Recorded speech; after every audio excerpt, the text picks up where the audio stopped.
This is the vlog for January 25th, 2019. And it was a beautiful day today. It was gorgeous. The sun was out for a lot of the afternoon. I went down to walk at Marymore. It was picturesque. There was a little bit of a breeze near the end, but it was just about as perfect a day as you can get in January. And I think it was up to 50 degrees. And it felt especially warm in the sun. I even took off my sweatshirt for a little while. So now let's talk about zombies. So I use the term necrophobic. I don't know exactly how the science works, but I am irrationally afraid of cadavers, dead bodies. I get uncomfortable around things that are badly wounded as well. Gore and viscera, the more realistic, the more likely it is to send me into a state where I have to leave the area. There's just nothing else I can do. And I know what a phobia is. It's an irrational fear. I understand that dead things, by and large, cannot hurt me. There's a small chance that a dead thing may have some sort of disease that I need to avoid, which is probably where the instinct to leave dead things alone comes from. But what I feel is completely different. But it is incumbent on the dead thing appearing real or being actually real. So video games, there's a bit of a gray area. On one end of the scale, you have like Plants vs. Zombies, where the zombies are cartoonishly unusual. They're essentially harmless unless you're a plant or they manage to actually get into the house. And they're played for laughs. On the other end, I had to leave, of all things, a viewing of Zombieland within the first 5 minutes because I didn't like it. I also don't like cannibalism, eating people. That makes me very uncomfortable. But yeah, just zombie video games are not my favorite genre to begin with, and then the fact that I'm irrationally afraid of a lot of them, it doesn't help.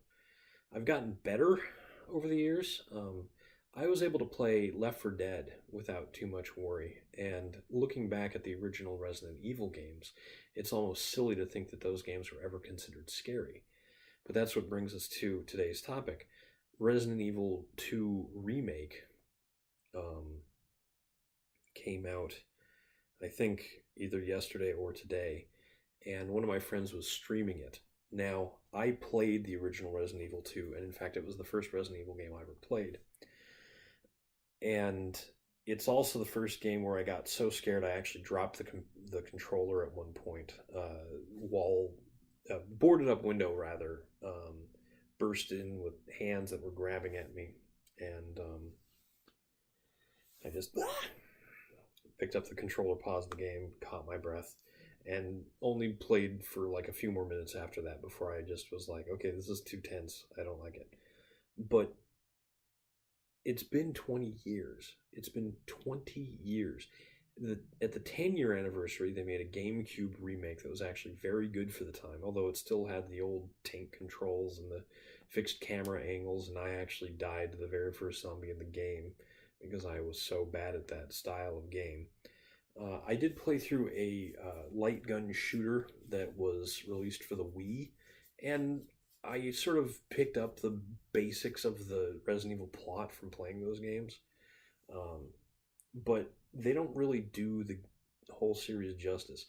I think part of the problem is that it's not so much the fear of dead things that keeps me from really investing myself in Resident Evil. It's the rationing present in the original games, the anxiety of not knowing if you're going to have enough bullets to get through the next encounter, if you're not going to have enough herbs to get through any of the mistakes. And that perfect playthrough mentality of anytime you screw up enough, you just revert back to a save and you do it better the next time. That sort of stress in a game drives me away. but it works really well to create tense situations. And the more recent Resident Evil games have moved away from that model. They're what's known as survival action or action horror now, where there are horrible things happening, but you're not, scrounging every single bullet. You're not, looking for ink ribbons for typewriters to save your game.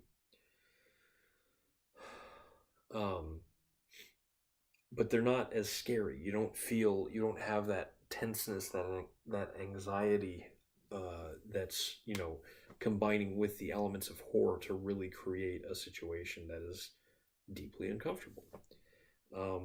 I was a tester. In fact, I was the test lead on uh, Fatal Frame Maidens of Black Water on the Wii U. I can talk about that now that I don't work at Nintendo anymore. And that game actually sort of got me into the Japanese horror genre. But watching my friend play this new Resident Evil 2 remake, it's actually incredibly well done. I mean, even if it wasn't based on a PlayStation game with all of this nostalgia, it would just be a really good atmospheric horror game. A little bit slow paced, maybe compared to some other games, but again, it all works in the favor of making the game tense and sort of hard to deal with. Um, and the one thing that I actually really enjoy about Resident Evil, and this is going to sound weird given all the stuff that I started the video with, but they're called Biohazard in Japan. They're not called Resident Evil. They're called Biohazard. And that's because it's understood that the game is about sickness. It's about the fear people have of toxicity and disease and all these things affecting life and, being killed by something or even worse. And as you get through the game, you encounter more and more grotesque monstrosities, such as the famous lickers that seem to be lacking entirely in skin, have exposed brains and long tongues that they use to spear their prey, the exceptionally large and grotesque tyrants, the giant animals that have been infected. All of these things really create a wonderful sort of Frankenstein's lab sort of setting, atmosphere. What's the word I'm looking for? Immersion. You feel like you're in a place where science has gone mad and all the things you understand about biology and the way things live no longer apply. And that is something that I think they could it's easy to look at these games and go, oh, they're zombie games.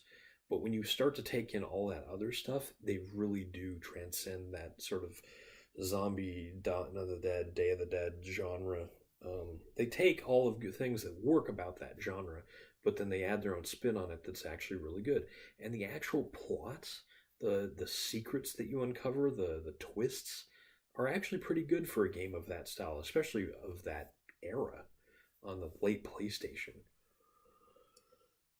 But I still don't think I'm going to be able to play them myself. I'm much happier to just watch other people play. Let's plays for horror games are actually really good. So I'm probably just going to do that. I don't know if I'm going to keep doing it tonight, though. I'd rather get back into space. Flying into a sun is somehow easier for me to deal with than a nasty, bisected corpse crawling across the floor. I'm Eric Spornitz, and tomorrow will be better.